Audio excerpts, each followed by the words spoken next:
225페이지에 위에 박스 밑에 가로 2번에 개발구역 지정의 제한이라고 있나요? 이게 이제 조금 복잡한 게 나와요.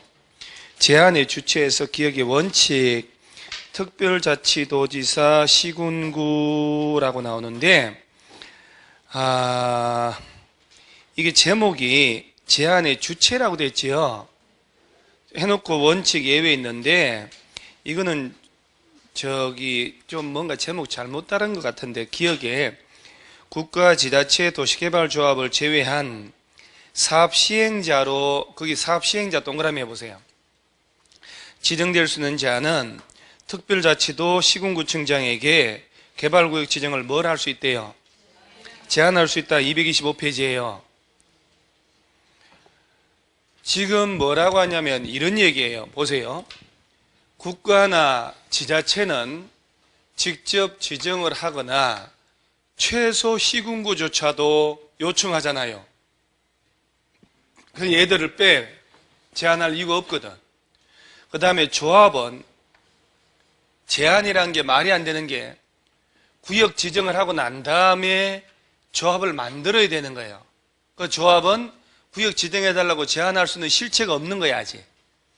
그래서 이 세 놈을 뺀 나머지 시행자가 되고자 하는 얘가 주체가 되는 거예요. 누구 찾아가냐? 시군구 찾아가서 제안을 하는 거예요. 그러면 시군구에서 시도에 가서 요청해서 구역 지정하면 되거든. 그러니까 그 지금 제목이 제한의 주체라고 됐잖아요. 원칙, 특별자치도 시군구라고 됐는데 학생들이 잘못 보면 시군구에서 제한하는 걸로 인식을 한다니까? 그러면 안 되잖아요. 누구에게 제한하냐 이 말이에요. 그 시군구에 가서 제한을 하는 거거든. 그 이거는 앞뒤 문맥이 말이 안 되잖아요. 그래서 제한의 주체라고 해서 제한의 주체라는 글자 지워버려요. 주체라는 거 없애버려야 논란이 없어지는 거 차라리. 그죠? 지정의 제한 차라리 이게 나아. 자, 이렇게 되는 거예요. 다시 보면 국가나 지자체는 시군구 행정부 중에 제일 말단이 시군구예요. 국가나 지자체는 시군구에 찾아가서 제한할 이유가 있어 없어요? 없지. 국가 지자체를 빼고 조합을 뺀 나머지 시행자가 되고자 하는 얘네들이 누구 찾아가서? 시군구청장 찾아가서 지정에 대한 제한을 할 수 있다 이 말이야. 오케이? 지정권자한테 가는 게 아니고. 그리고 예외는 냅두고 동그라미 2번에 제한에 동의 있나요? 여기에 이제 조금 이제 복잡한데 민간 시행자 거기 동그라미 하세요. 민간 시행자. 그리고 이게 길게 나오네. 둘, 넷, 여섯 번째 줄에 거기 보면 인시행자에 해당하는 자가 개발구역 지정을 제한하려는 경우에는 대상구역 토지 면적이 얼마 이상? 3분의 2 이상에 해당하는 소유자 동의를 받으라. 토지 면적이 얼마? 드디어 오늘 이제 동의들이 쏟아져 나옵니다. 전체 면적이 300만 평이면 200만 평의 땅 주인들의 도장을 받아오란 얘기죠. 그렇지. 자, 보세요. 이 얘기예요. LH공사, 지방공사도 제한은 할 수 있잖아요. 그런데 얘들은 공적 주체는 동의서 필요 없어. 토지 소유자들이나 민간 건설회사 등이 제한하려면 면적이 얼마 이상 동의 얻으란 얘기는 3분의 2 이상의 땅 주인들이 와서 제한할 때 요청해서 지정하도록 하겠다 이 말이에요. 3분의 2 이상의 땅 주인 지주들이 원할 때 지정의 제한서 받아가지고 요청하겠다 이 얘기예요. 그래서 토지 소유자 얘들은 시험이 절대 안 나옵니다. 밑에 얘들은 절대 안 나오게 구조적으로 돼 있어요. 개발구역에 토지 가진 지주들이 군수한테 가서 제한하려면 면적이 얼마? 3분의 2 도장 받으라는 얘기는 3분의 2 이상이 제한할 때 그때 받아주겠다 이 말이에요. 개발구역 지정에 대한 제한할 때 토지 면적이 얼마? 3분의 2. 자, 이건 총수 2분의 1이란 말 없죠? 토지 면적이 얼마? 3분의 2. 개발 예정지에 3분의 2 이상 땅 주인들을 도장 받아와라. 자, 그 다음에 한 장 넘어가고 다음 페이지에 도시개발 구역 지정의 규모 있죠, 규모.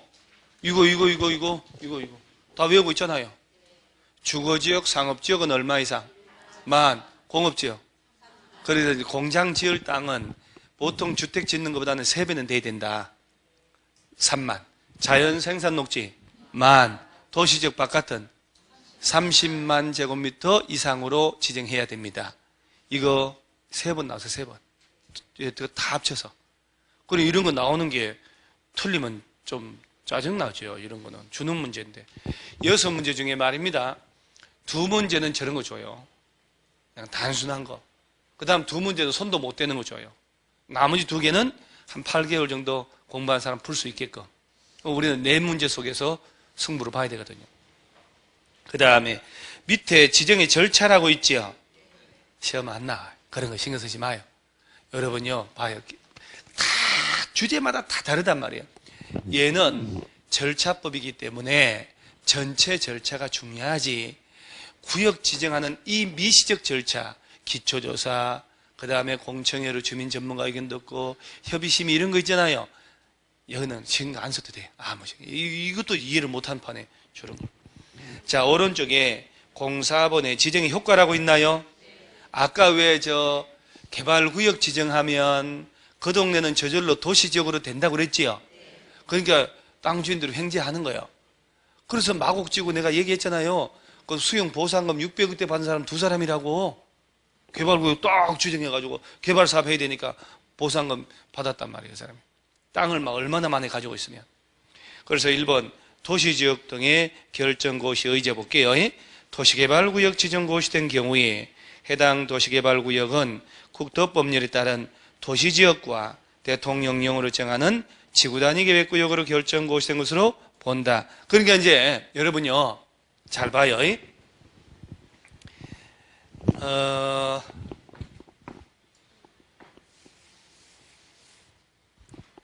우리가 용도지역 모르면 안 된다는 거. 도시지역, 관리지역, 농림지역, 자연환경보전지역 있잖아요. 자, 농림지역에다가 개발 사업할 수도 있겠죠. 도시개발 사업하는데 뭐 여기는 개발구역 지정하려면 면적 얼마 이상으로 해야 될까요? 내가 11월, 12월 달 강의에 이렇게 기억을 잘하는 학생들은 이번 기수 처음이에요. 왜요? 5월 달에 물어봐도 틀린 사람 부지기예요. 도시지역 바깥을 물으면 대답을 잘 하다가 농림지역 물으면 뭐라고 하세요? 없어요. 그리고 가만히 있다가 3만. 도시지역 바깥이잖아요. 그래서 도시개발 사업은 관리지역, 농림지역에서 미는 게 가장 효과가 좋은 거예요. 도시지역은 녹지지역. 그래서 이런 데 있는 농지 임야 있지요. 얘를 밀어버리고 건물 지을 수 있는 땅 조성하는 사업이에요. 그러면 농림지역에 개발구역 지정한다. 최소 얼마 이상? 그리고 도시지역 바깥이니까 30만 이상으로 해야 되잖아요. 그래서 개발구역 딱 지정하죠. 그럼 그 순간 얘가 용도가 뭘로 바뀐다고? 도시지역 된다. 상상만 해봐도 여러분 평생 농사 짓던 내 땅이 도시지역으로 바뀐다니까. 그럼 좋은 겨, 안 좋은 겨? 드디어 부동산 좀 알게 되잖아요. 좋은 정도를 떠난다니까. 이런 횡재가. 그런 일이 생기는 거예요. 누가 마곡 저 일대가 김포공항 들어서서 비행기 이착륙 때문에 건물을 못 짓겠단 말이에요. 공항이 없어지지 않는 한 저렇게 갈 줄 알았는데 어느 순간 인천공항 들어서고 국제선이 다 옮기고 하니까 규제할 필요성이 별로 없다. 신도시 만들자. 왜 약간권 땅을 놀리냐 이 얘기거든. 저리 될지 누가 알았겠냐고. 그러죠? 땅 거래도 안 됐다니까 저기요. 누가 건물 못 짓는 땅을 사요? 서울 시내 농사 지으려고 땅 사나? 말도 안 되는 땅인데. 그런데 얼떨결에 신도시 되더니 전철이 연결되고 이러더니 마곡의 아파트 값이 강남권 아파트 값 돼버려요. 장난이 아닌 땅 됐다니까. 저게 여러분 마곡의 부동산 업자들 있잖아요. 월세 엄청 비싸요. 그거 진짜 코딱지만한 거 월세 300씩 줘야 돼요. 장난 아니니까 상가도 엄청나게 비싸요. 거기가. 그래 될 줄 참 땅 사놓는 건데 평생 강의만 하고 사는 거예요. 우리는 이렇게 누구든 상상 못하죠. 근데 만약에 서울시 공무원이 있었다. 정부 벌써 알았을 거 아니에요. 내부적 정보 가진 사람은 땅 투기 다 해요. 다 그렇게 다 치부를 하는 거예요. 그러니까 서울시에서 마곡지구를 개발구역 지정할 때는 보세요. 그 전부터, 적어도 2, 3년 전부터, 몇 년 전부터 다 조사를 다 하고 한단 말이에요. 할 때 공무원들이 할 거 아니에요. 내부적으로 기자들하고는 다 알아. 다 그러고 막 땅 투기 다 해먹는 거예요. 우리만 모를 뿐이에요. 뭐 실제 그랬겠습니까마는 추정은 가능하다. 그랬다고는 말을 못 하는데 필리핀, 태국 이런 데는 그렇게 한대요. 우리나라는 깨끗한 나라를 안 그러는데 개발구역을 지정하는 순간 도시지역이 아닌 곳이죠. 용도가 뭘로 바뀌어요? 그리고 여기에 맞게 개발을 하는 거예요. 그래서 7, 8년 뒤에는 완전히 신도시가 딱 들어서는 거예요. 그 다음에 이 동네는 뭐가 되냐? 지구단위 계획구역 된다. 이게 나중에 큰 의미를 가집니다. 그런데 우리 배울 때 지구단위 계획구역 지정할 때 우리 지구단위 배웠잖아요, 살짝. 지구단위 계획구역 지정하고 몇 년 내 지구단위 계획 안 짜면 다음날 실효된다고? 예? 괜찮아요. 아유, 지금 첫 바퀴인데 뭘 그렇게 갈등을 해요? 되는 대로 떠들어도 돼요. 몇 년 내 지구단위 계획 짜라고? 3년? 5년은 5년? 3년 5년? 10년? 또 20년 없어요? 그럼 지구단위 계획 짜다가 죽어버리겠다.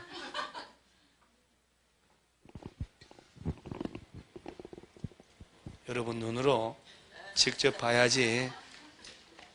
직접 봐야 돼. 직접 기반시설은? 뭐요 그게 또. 자, 마음대로 하지 말고. 제 카페에 어젯밤 12시 넘어서 누가 글을 하나 올렸는데 용도 변경 표를 하나 올렸어요. 내가 그래서 올리지 말라고 그랬어요. 왜냐면은 용도 변경할 때 산업등 시설군 우리가 외운 거는 산업등 시설군 논리적으로 이해를 하고 외웠잖아요. 앞대가리 막 해서 올려가지고 우리 학생들 보면 또 헷갈려 버리거든요. 자기 딴에는 뭘 올렸는데 그래서 내가 싹 내려버렸는데 다시 그것은 딴 데서 배우고 이런 것은 올리면 안 되거든. 우리 학생들은 내가 그 밑에 놔서 그래. 내 공법은 내가 책임지니까 이런 거 올리지 말라고. 산업등 시설군 외울 때 공장에서 물건 만들어 놓은 건 창고에 갖다 놓고 운수지를 통해서 이렇게 외웠잖아요. 편하거든. 그런데 뒤죽박죽해서 올려놨으니까 내가 어제 밤늦게 보다가 혹 해가지고 그걸 3개 올리고 오는데 아침에 와서 싹 다 그걸 날려버리라고 했어요. 그래서 항상 익숙한 패턴으로 가야 되는데 또 이상한 거 올라오면 학생들 또 관심으로 본단 말이에요. 그래서 일단 공법은 몇 개 나왔으면 그대로 가야 되는데 딴 냄새가 나기도 하고 딴 데서 배우고 와가지고 올려놨나 싶어서 자랑하면서 올리면 안 되거든요. 그런 데다가 그 209페이지 211페이지 보세요. 211페이지 보면은 동그라미 안 됐으면 내가 창문으로 떨어져 버려요. 몇 년? 3년.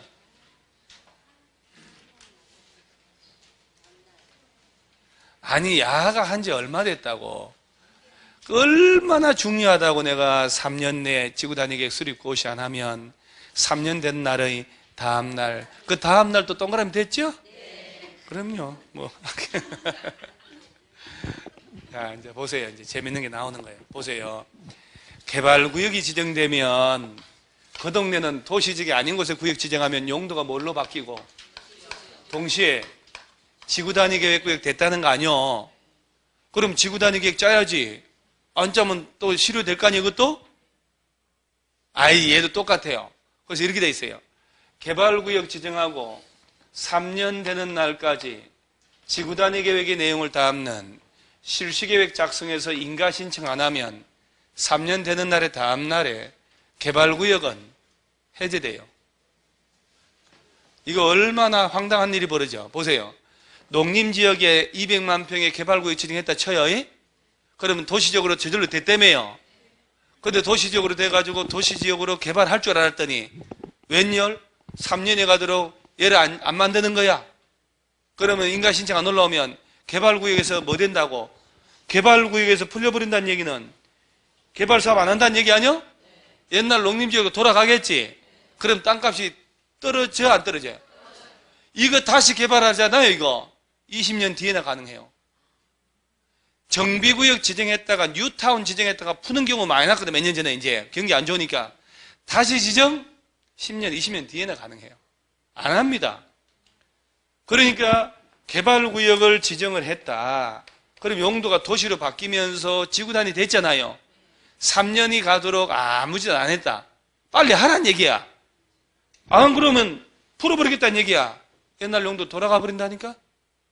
그러니까 얼마나 중요하냐고, 시험에서. 그래서 계획을 짜고 구역 지정한단 말이에요. 그럼 그때부터 몇 년 내? 실시계획 작성해서 이때는 지구단위 계획을 담아가지고 실시계 인가 신청 안 하면 3년 되는 날의 다음 날에 개발구역은 다 풀려버려요. 그래서 원래 여러분요, 계획 짜고 구역 지정하는 게 원칙이에요. 선계획 후 개발이거든. 그런데 잘 보세요. 개발계획 짜서 구역 지정은 좋아. 자연녹지, 생산녹지, 도시 외 지역에다가 봐요. 이런 데는 원래 개발 못 하잖아요. 자연녹지, 생산녹지 묶이면 꼼짝 못 하잖아요. 그런데 이런 데다가 개발 신도시 들어선다고 계획 짜가지고 소문 다 나면 구역되기 전에 땅 투기한 놈이 있을까 없을까? 있지. 개발구역이 지정되면요, 되는 순간 건축물의 건축, 공작물 설치, 물건 쌓는 거 쭉 해서 나무 심고 베어내는 거 일체 못해. 묶이고 난 다음부터는. 그런데 내가 만약에 정보를 알고 있어. 야, 여기 생산녹지인데 200만 평의 신도시 개발 사업 한다더라. 아직 구역에는 안 지정됐는데 대략 어디부터 어디까지 계획 짰잖아. 이렇게 나라도 떼돈 빌려가지고 땅 투기하지. 그러죠? 그래서 자연녹지, 생산녹지, 도시 외 지역은 꼼짝 못하게 먼저 묶어버려. 그리고 나중에 개발계획 짤 수 있다라고 돼 있어. 그러니까 개발계획은 구역 지정할 때 미리 짜지만 구역을 지정하고 나중에 짤 수도 있다. 그래서 주로 구역 지정을 먼저 하고 나중에 개발계획 짜는 곳이 어디냐? 틀린 거 골라봐라 하는 문제도 나온단 말이에요. 주로 이런 데 보세요. 자연녹지, 생산녹지, 도시지역, 바깥 이런 데. 느낌이 일견타당하지 않아요? 이런 데다가 지정할 때 먼저 개발계획 짜서 소문 다 나면 안 그래도 땅값 저렴하잖아요. 그래도 땅 투기하고 난리가 나지. 그럼 보상비 엄청나게 올란다니까. 그래서 이런 데는 먼저 묶고 나중에 개발계획 짜도 된다. 그럴 때는 2년 내 짜야 돼. 안 짜면 다음날 실효돼 버려요. 또 2년 내 짰다 하더라도 또 3년 내 실시계 인가 신청해야 돼요. 안 하면 다음날 실효되고. 자, 일단 뭐 어느 정도 자포자기 쪽으로 가는데, 요 실시계획 요거 누가 만들어요? 요거 누가 만들어? 에? 뭐를 망설여요? 수행하는 놈이 짜지. 실시하는 놈이 짜지. 누구한테 인가 받고? 지정권자, 이런 표현을 익숙해야 된다. 익숙해. 지정권자한테. 여러분, 개발계획 이거 누가 짜게요? 저건 누가 짜게요? 아무나 한 놈 좀 얘기해 보세요. 고세 또 내가 싹 지우니까 하나도 기억이 안 나는 거. 시도지사? 시도지사가 뭐 왜? 그래서 개발구역의 지정권자라고 해야 되는 거예요. 지정권자 선생님 다 들어가잖아요. 야가 수립하는 게 아니고 지정권자가 누구라도 지정할 때 미리 개발계획 짜는 거예요. 잘 봐봐요. 그러면 자, 마곡지구 예를 들어볼게요. 강서구잖아요. 서울시장이 개발구역 지정하겠지. 그래, 지정권자가 누구요? 서울시장. 그러면 개발계획을 지정권자 서울시장 짜겠지. 개발계획 짜서 구역 지정한단 말이요. 그리고 서울시에서는 서울시 산하 SH공사한테 네가 하라고 했겠지. 그럼 얘가 시행자 된 거지. 얘가 뭘 만들어? 그리고 누구한테 가서? 서울시장한테 가서 인가를 받아야 되는 거예요. 시장님, 제가 저를 지정해 줬으니까 이렇게 사업하겠노라. 우리 개인으로 보면 건축허가 받는 거요. 용어를 달리 쓸 뿐이지 실시계 인가 받아야 공사를 할 수 있다니까. 흐름을 이해를 하셔야 되는 거예요. 개발계획은 누가 짠다고? 구역을 지정하는 자가 개발계획 짜서 구역을 지정해서 그 다음에 시행자를 정해주면 그놈이 뭘 만들고? 실시계획 만들고 인가 받는다. 이런 표현이 익숙해야 보세요. 개발구역 지정하고 3년 내 실시계 인가 신청 안 하면 3년 된 날의 다음날 다 풀린다. 그리고 먼저 구역을 먼저 묻고 원래 개발계획 짜야 되는데 나중에 개발계획 짤 수도 있다. 그러면 이때는 개발 계획을 몇 년 냈잖아. 2년 내 안 짜면 다음날 실효된다. 개발 계획 짰더라도 또 몇 년? 3년 된 날까지 실수계 인가 신청 안 하면 다음날 또 풀려버린다. 그러면 아무 짓 안 하고 풀린 거 아니야? 그럼 옛날로 돌아가 안 돌아가요? 옛날로 다 환원된다니까. 지구단이 없어져 버리고 꽝 돼요. 꽝. 그러면 그게 어디가 있냐? 밑에 227페이지 하단에 개발구역 안에 행위제한 있나요? 그러니까 이제 여러분이 이 얘기에 또 개발구역을 지정했다는 얘기는 이런 식으로 공사해야 되잖아요. 근데 구역 지정하고 난 다음에도 건물을 지어버려. 철거해야 되잖아요. 근데 건물 지어버리면 보상금도 더 나가고 철거비도 들고 그 다음에 또 환지 많이 받으려고 땅을 막 여러 필지 나눠버려. 나무 심어? 그러면 안 되잖아요. 그러니까 그런 걸 못하게 하는 거예요. 그래서 보면은 도시개발구역 지정에 관한 주민 등의 의견 청취를 위한 공고가 있는 지역 및 도시개발구역에서 다음의 행위를 하려는 자는 특별시, 광역시, 제주도, 그 다음 시장, 군수에게 뭘 받으라? 허가. 밑에 박스 있죠? 건축물 건축, 공작물 설치, 형질의 변경, 토속의 채취, 토지 분할, 물건 샀는 것. 여기까지 어디서 본 적 있잖아요? 집 짓고 물건 샀고 토토토 할 때 국토법 개발행위 허가. 그러죠? 여기다가 이제 중목의 벌채 식재가 추가가 된 거예요. 자, 보통은 나무를 산에 가서 나무 베어내면 처벌해야 안 해요? 산에 가서 나무 심으면 처벌해야 안 해요? 그러잖아요. 아니 조림을 하자 푸르게 내강산 푸르게 이렇게 나오잖아요. 나무 무단으로 벌채 안 넣으면 처벌해도 나무를 심는 놈은 처벌하면 안 된다니까. 그런데 여기서는 보세요. 밑에 맨 밑에 중목 있죠? 나무를 벌채도 하지 마세요 하는데 식재 심는 것도 하지 말라는 얘기 아니야? 왜 그럴 것 같아요? 여러분 있잖아요. 이 개발 사업을 할 때 보상금 책정할 때 있잖아요. 예를 들어서 내가 농지가 있다. 농지. 맨 땅맛은 땅값만 평가해요. 근데 농지에 배추가 심어져 있어. 배추밭 플러스를 줘요.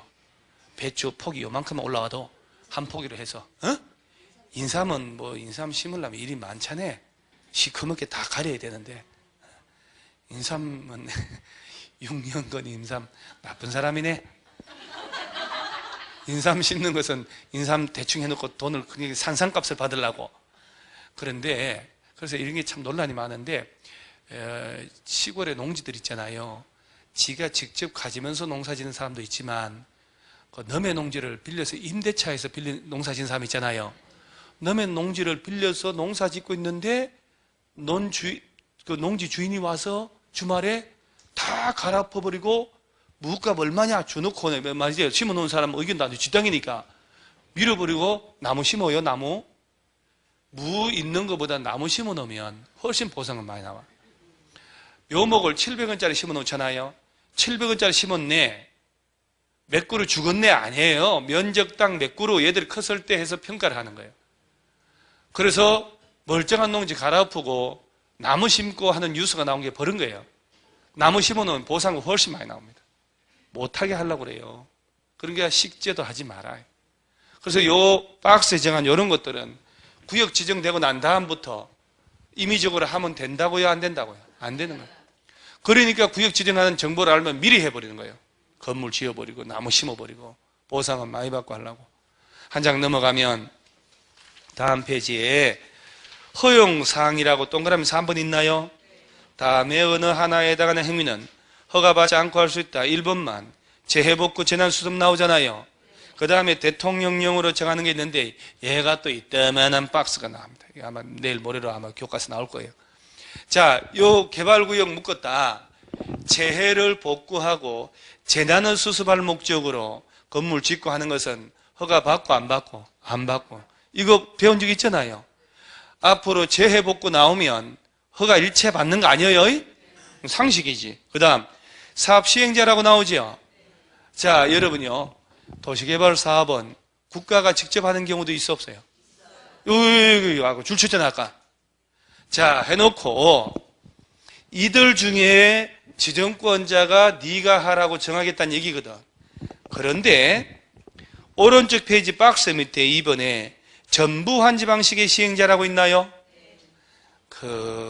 제목들이 적절하지 않는데 제가 빨리 일단 올해는 요약집을 딱 만들어서 요약집 타이틀 제목도 잘 달아야 되거든요. 제목만 보고도 연상되게끔 달아야 된단 말이에요. 그래서 제가 올해는 어떻게 제가 쓴 책이 아닌 걸로 하다 보니까 조금 아쉬운 게 많이 보이는데 빨리빨리 만들어서 황금색 칠해가지고 요약집 만들어야 되겠어요. 왜요? 요약집 껍데기에 황금 칠해가지고. 왜요? 그 금색은 좋은 거 아니에요? 이왕이면 자격증도 금태 둘러서 주면 좋잖아요. 그래서 이번 요약집에는 금태 둘러서 이렇게 해가지고 막 합격 트로피 만들어 넣어가지고 막 유치찬란하게 한번 만들어보면. 자, 전부 한지 방식, 이건 무슨 얘기냐? 잘 봐요.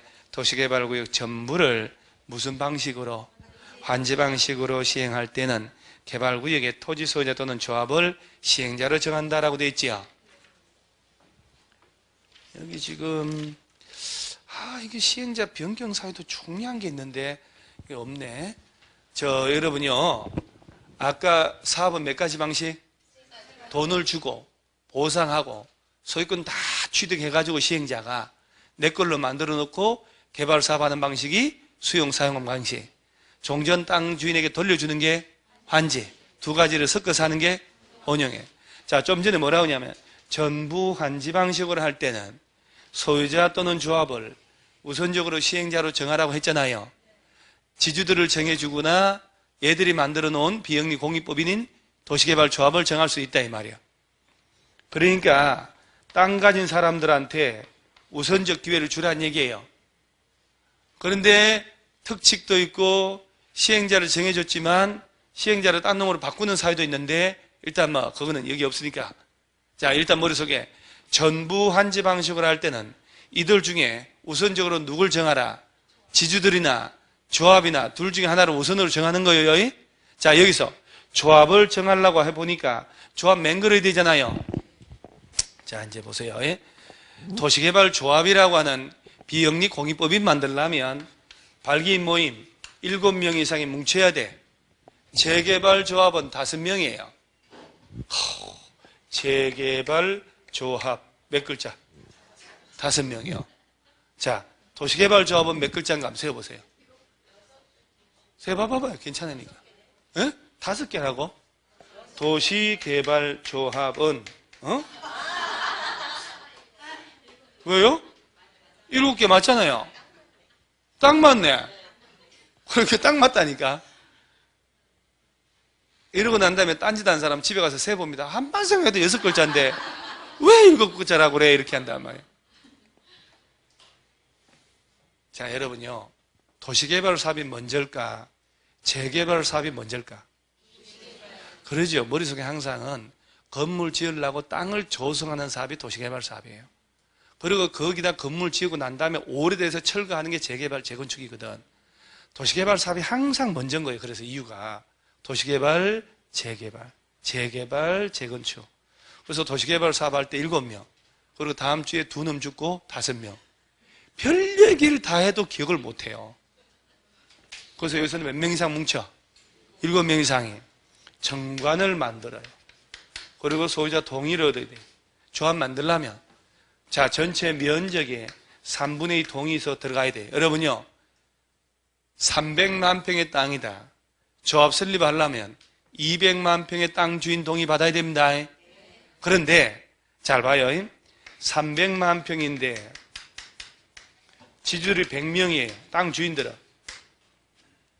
그런데 그 중에 A, B 두 놈이 있어.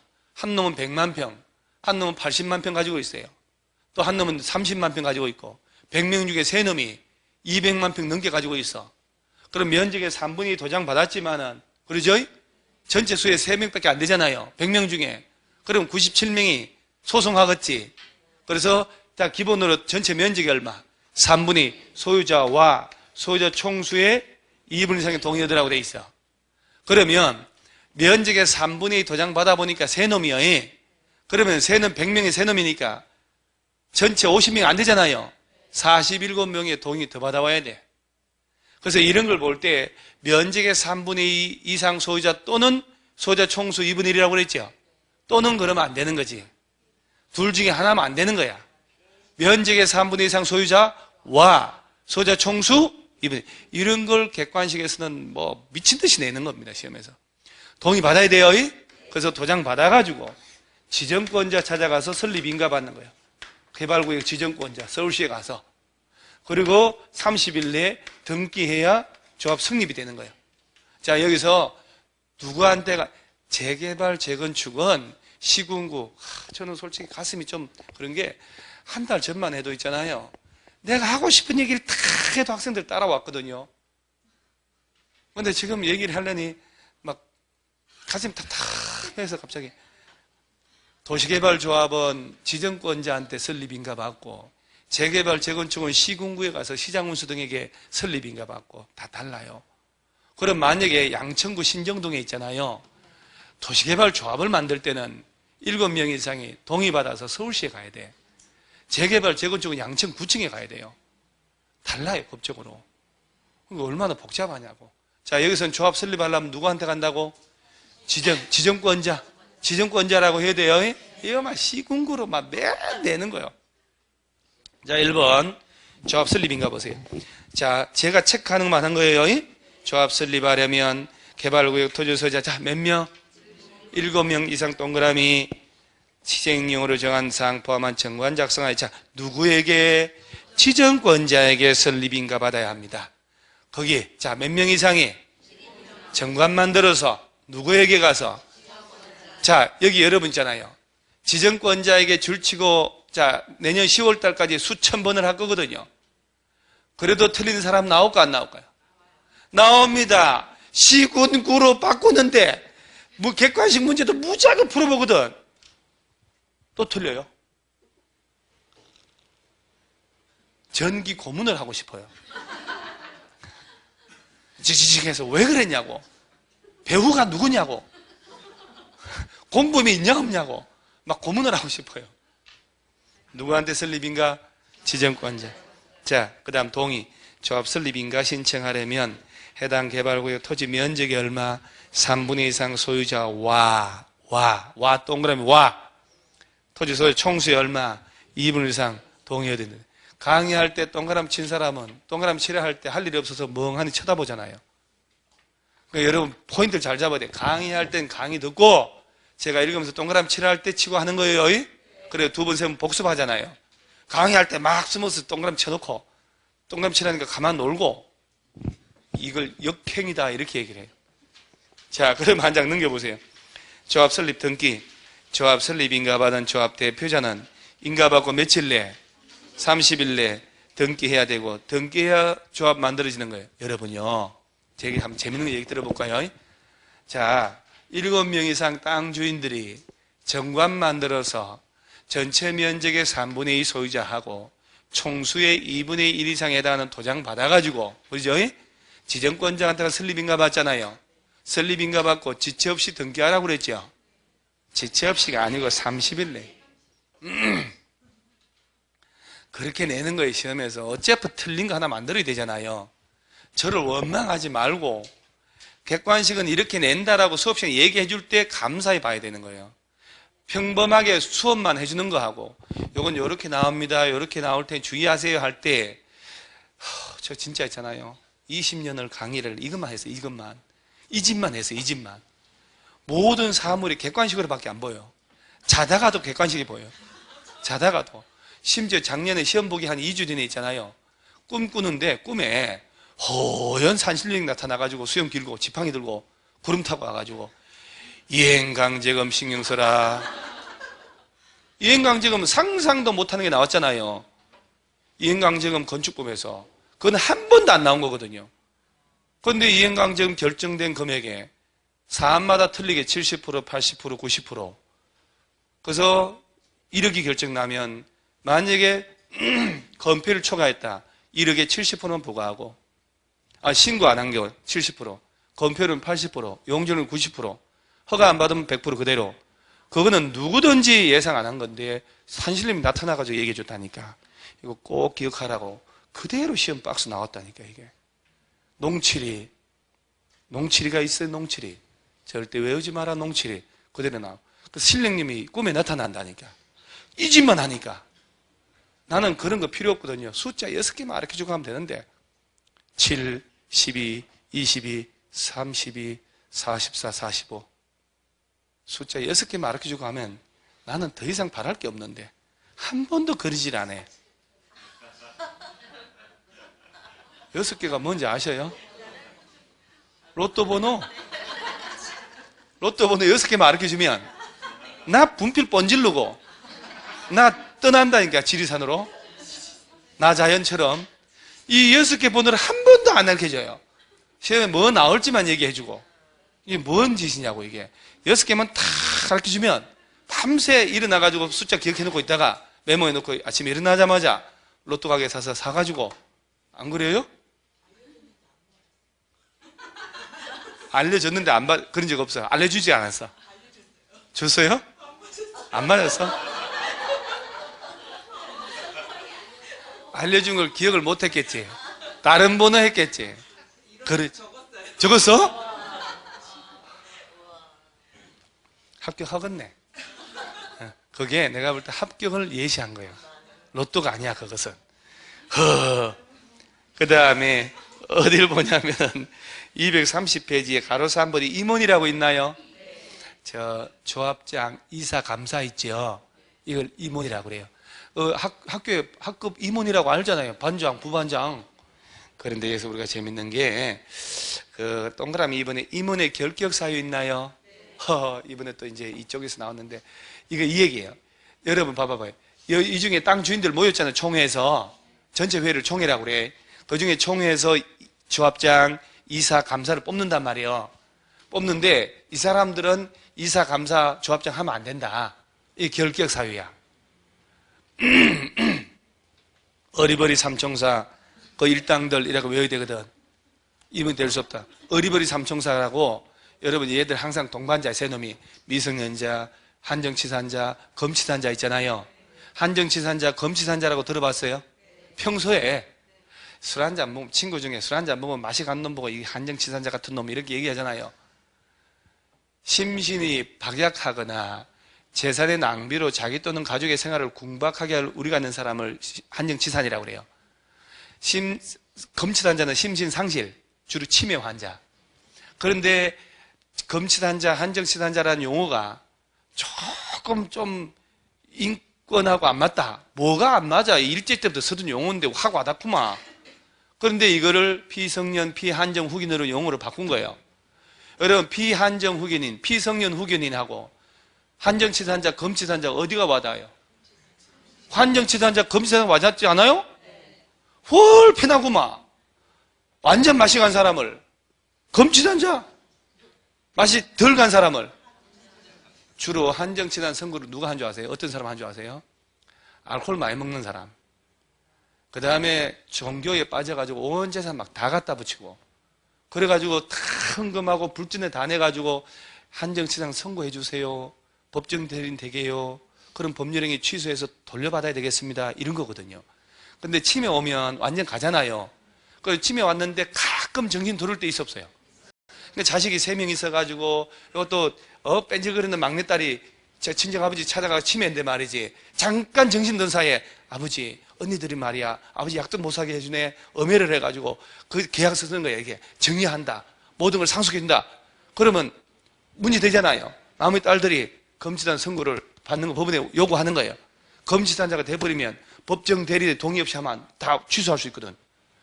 그러니까 비성년, 비한정 후기는하고 미성년자 세 놈을 어리버리 삼총사라고 그러는 거예요. 얘들이 공통분모로 앞으로 계속 나와, 공법에서. 얘들은 조합장, 이사, 감사 할 수 있다, 없다? 없다. 그 다음에 얘들하고 각별히 친한 놈들이 몇 놈 나와요. 그래서 파산 선고 받고 복권 안 된 놈 있죠? 녹수자 같은 놈하고, 그 다음에 얼굴이 칼집 확 난 놈이 있어요. 교도소 갔다 온 지 2년 안 된 놈. 그래서 금고 이상의 형의 선고를 받고 집행 끝나거나 집행받지 않기로 확정되는 몇 년 지나지 않은 자, 교도소 갔다 온 지 2년 안 된 놈이요. 그 다음에 집행, 금고 이상의 형의 선고를 받고 집행유예 기간 중에 있는 자. 여러분, 저 중개사법 시간에 형벌의 종류 배우긴 배웠나요? 9가지? 사형부터 시작해서. 징역하고 금고가 무슨 차이가 있어? 비밀번호 금고가 아니고 일을 하지 말고 노역이라고 하는 거죠. 편지봉투 붙이고 목공소 가고 막 포장 붙이고 이렇게 하는 거. 교도소 징역 3년이라고 봤잖아요. 3년 동안 징역받은 사람은 쉬는 시간에 일과표대로 놀기만 하면 안 돼. 일을 해야 돼요. 노역을 한 걸 계산을 다 해줍니다. 그래서 교도소에서 형 다 살고 나올 때 돈을 줘요.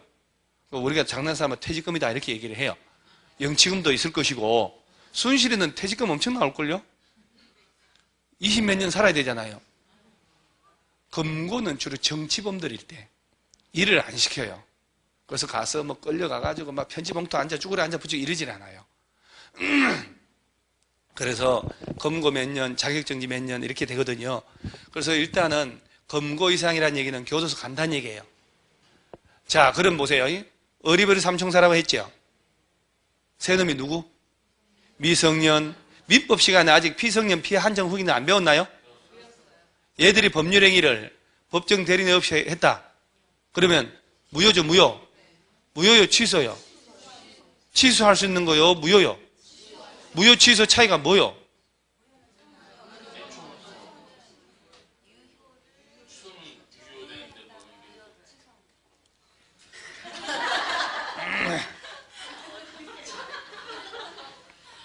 찬물 한 잔 먹는 거 알죠?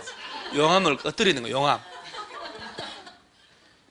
미성년자가 제 얘기 잘 들어봐 봐요. 16살 먹은 애가 19살이 달하지 않은 미성년자거든. 미성년자가 아버지 용돈을 받았는데 용산을 가다가 단 지금부터 3분 동안에 애플 컴퓨터를 맥북을 300만짜리인데 선착순 2명 단돈 3만 원에 판다. 그래서 얘가 딱 걸린 거예요. 3만 원 주고 샀어. 유리에 불리해요. 시세 300짜리라니까요. 단돈 3만 원 샀잖아. 그럼 유리하면 미성년자는 냅둬야 되잖아. 그지? 3만 원짜리를 300만 원 주고 샀더니 껍데기만 있어요. 껍데기만. 불리하잖아. 열받지. 가서 깽판 쳐야지. 미성년자가 한 법률행위는 유리할 때 냅둘 필요가 있다 이 말이야. 무효라는 것은 유무효 주장하지 않고도 어떤 법률행위 했더라도 처음부터 효력이 없어. 취소할 수 있는 법률행위는 취소권 행사 안 하면 일형 유효야. 냅두면 돼. 분리할 때 가서 깽판 치라는 얘기예요. 그러니까 본질을 이해를 해야 되는데 무무치치치 외우는 거다. 필요 없어 그거다. 행위 얘들 우리 옛날에 배웠던 무능력자라고 그래요. 미성년자, 피성년, 피한정 후기는 있잖아요. 얘들한테 유리할 수도 있겠지. 냅두란 얘기예요. 분리할 때 본인 또는 법정 대리인이 가서 취소권 행사하라니. 그래서 얘들이 한 법률행위는 취소할 수 있는 법률행위야. 당연 무효가 아니고 103조, 104조처럼 반사의 질서 위반했다. 누구나 할 것 없이 있으면 안 되지. 주장하지 않더라도 전부 무효야, 무효. 무슨 말인지 이해가죠? 그러니까 이 세 사람은 개발구역 안에 땅 가진 사람 중에 10살 먹은 미성년자 있을 수 있어 없어요? 검치산자도. 그렇지. 나이 먹은 사람 중에 할아버지 있잖아요. 이 사람들은 조합원 될 수 있어 없어요?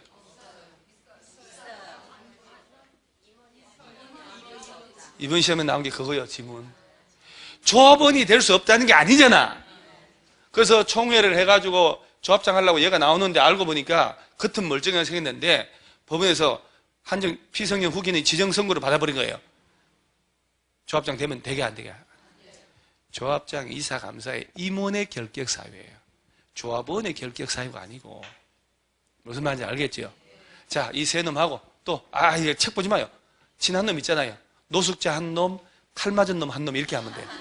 노숙자가 누구요? 파산 선고받고 복권 안 된 놈. 칼 맞은 놈이 교도소 갔다 온 놈 아니요? 몇 년 안 된 자? 2년. 집행 유예 기간 중에 있는 자. 자, 징역 2년에 집행유예 3년이란 말을 해요. 그런 말 들어봤죠? 징역 2년에 집행유예 3년. 자, 이 사람은 유죄요, 무죄요? 전과자 돼야 안 돼? 주로 집행유예는 이 사람이 범죄 저지르는 거 맞아. 판사가 볼 때 2년의 징역을 취하는데 징역 들어가 버리면 가족들이 남아있는데 마누라 말기암 걸렸지, 초등학생 유치원 애 삐약삐약 3명 있지. 진짜 불쌍하잖아요. 초범이고. 갚으려는 순간 다 굶어 죽어. 네 집행을 3년간 유예할게. 교도소 가는 걸 유예시켜주는 거야. 유죄는 유죄야. 전과자가 되는 거야. 그 3년 동안 교도소 간다, 안 간다? 안 간다. 그 3년 동안 제3의 범죄가 없으면 3년 지나면 교도소 안 가도 된다는 거예요.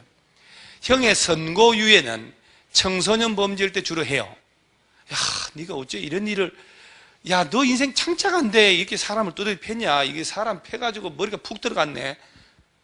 청소년들은 한 번 유죄 선고해버리면 전과자 평생 남잖아요. 그러니까 판사가 너 범죄 행위 저지른 걸 맞는데 반성도 하고 탄원서도 많이 들어오고 피해자도 합의해주고, 그러니까 형의 선고를 2년 동안 유예할게. 그러니까 징역 몇 년 선고 안 한 거야. 2년 동안 유예했지. 이 사람 죄가 있음 없음? 없음. 죄 있음 없음은 그 사실로 판단한 게 아니에요. 판사가 유죄 선고했을 때 죄가 있는 거고, 무죄 선고면 죄가 없는 거예요. 선고를 안 했잖아. 집행유예는 징역 2년 선고했다니까? 징역 2년, 집행유예 3년, 집행을 3년간 유예한다 이 말이에요. 선고유예란 얘기는 선고를 아예 안 했다는 얘기지. 그러니까 범죄가 있다 없다? 없어. 무죄야. 죄 없음이야 이 사람이. 근데 만약에 유예기간에 범죄 저지르잖아요. 유예한 거하고 병가를 해서 선고를 해버립니다. 유예기간에 조심하라, 집행유예기간에 조심하라 하는 얘기가 바로 거기서 나오는 거예요. 만약에 이재용이 지금 집행유예기간이거든요. 삼성의 이재용 씨 알죠 여러분? 진짜 불행한 사람 아니요. 아버지 치매로 저렇게 쓰러졌잖아요. 아니 저 병으로. 그잖아요? 아버지 그랬지 아니요, 호르몬이 모시고 살잖아요. 그러다 지 이혼해가 저래 살지, 애 떠마다 살지, 여동생 자살해서 죽었지. 교수 진짜 불행한 사람이요. 근데 걔를 불행하게 봐요? 필부 입장에서 볼 땐 진짜 불행한 사람이잖아요. 마누라하고 이혼당했지, 아버지 병석에 누워있지, 여동생 하나 자살해서 죽어버렸지, 또 여동생 하나는 부부간에 이혼했지. 그러니까 집안이 참 불행한 집안인데 누구도 그렇게 안 봐. 그렇잖아요. 집행유예 기간 중에 있는 이재용 씨가 다른 범죄 드러나잖아요. 집행을 유예한 것도 살아야 되거든요. 자, 그러면 조합장, 이사감사, 임원의 결격 사유가 여기서 제대로 말아놓으면 재개발, 재건축도 나오고 저 주택법도 나오고 중개사법도 나와요. 중개사법 시간에 이거 배우지 않았나요? 중개업자 결격 사유? 아직 안 배웠어? 배웠잖아요. 똑같이 나왔잖아요. 그것은 우리 공법은 교도소 갔다 온 지 2년이 되지 않은 사람은 못해요. 2년 지나면 할 수 있는데 중개사법은 3년이죠. 그러면 징역 2년 살고 왔어. 내가 교도소 나왔지. 2년 6개월 됐어요. 조합장 될 수 있어 없어요? 중개업자는 교도소 살면서 공인중개사 시험에 합격했어. 그럼 공인중개사 여 아니여? 기지. 내 시험 합격했는데 근데 개업은 못하지. 교도소에서 어떻게 개업을 해? 나와서 살고 나왔단 말이에요. 나오고 개업하려면 몇 년 지나야 된다고? 똑같아요. 공법하고 똑같은데 그것만 달라. 결격 사유가. 이런 것들은 봐놔야 돼요. 그 다음에 나머지는 특별히 지금 안 해도 괜찮고, 한 장 넘어가면 232페이지에 실시계획 나오죠. 여기까지가 보세요. 조합 만드는 거잖아요. 조합 만들었죠? 조합 이름으로 뭘 만들으라고? 조합이라는 권리 주체 나왔으니까 실시계획 만든다니까. 찬물 한 잔 먹고 또 달리는 거예요.